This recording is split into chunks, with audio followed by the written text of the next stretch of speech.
दोस्तों, स्वागत है मेरे चैनल में आप लोगों का। तो मेरे जितने बड़े भाई बहन और माता पिता हैं मैं उनको प्रणाम करना चाहती हूँ। और मैं एक सोहर गा रही हूँ। वीडियो को लाइक शेयर सब्सक्राइब जरूर करना। हरे हरे काली जमुनिया हो तू फारी के लटकी जा, तू फारी के पसी जा, तू हो मोरे जामुन तोहरे बहाने पियवा अवत हो नयन भर देखित हो।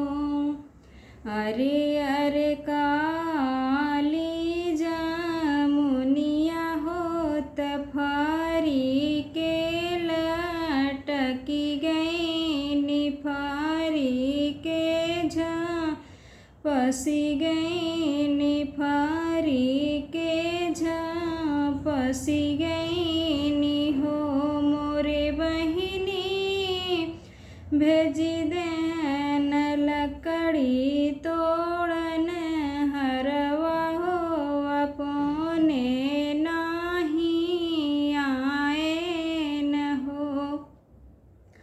मोरे बहिनी भेजी देन लकड़ी तोड़न हरवा हो अपने नाही आए न हो।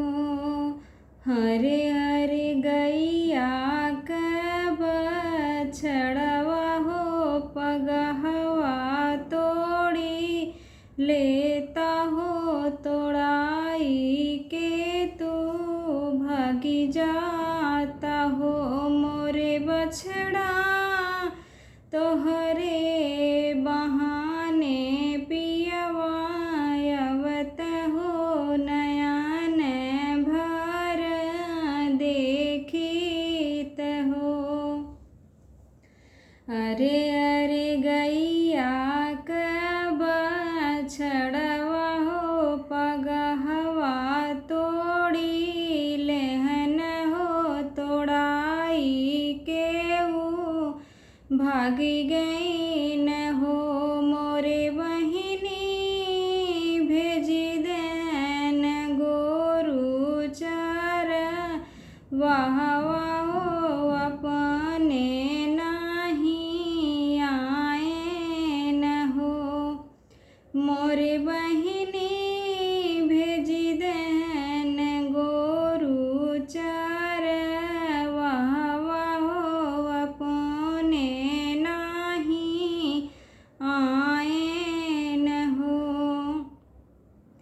अरे अरे सासु नदिया हो बीमारी पड़ी जई तू हो रजैया तानी सोई जा तू हो। मोरे सासु तोहरे बहाने पियवा अवत हो नयन भर देखित हो। मोरे सासु तोहरे बहाने पियवा अवत हो नयन भर देखित हो।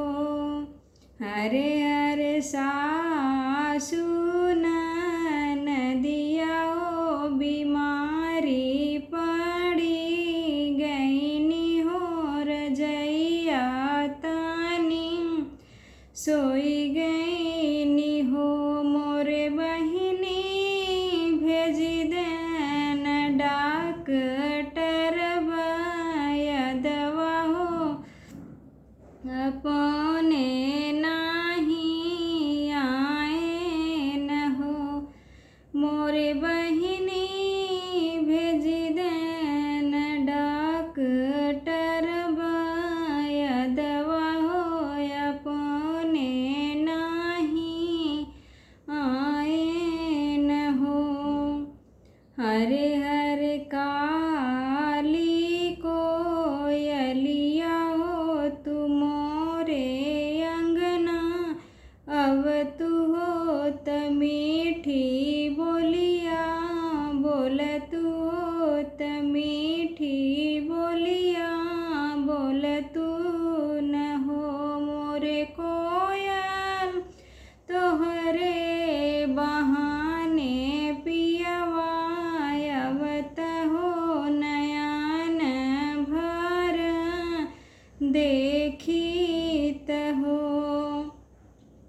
अरे हरे काली कोयलिया होत मोरे अंगना, आईनी होत मीठी बोलिया, बोलनी होत मीठी बोलिया, बोली देनी हो मोरे कोयल तोहरे बहाने पियवा, आईने हो नयन भर देखी लेनी हो मोरे कोयल तोहरे बहाने पियवा, आईने हो नयन भर देखी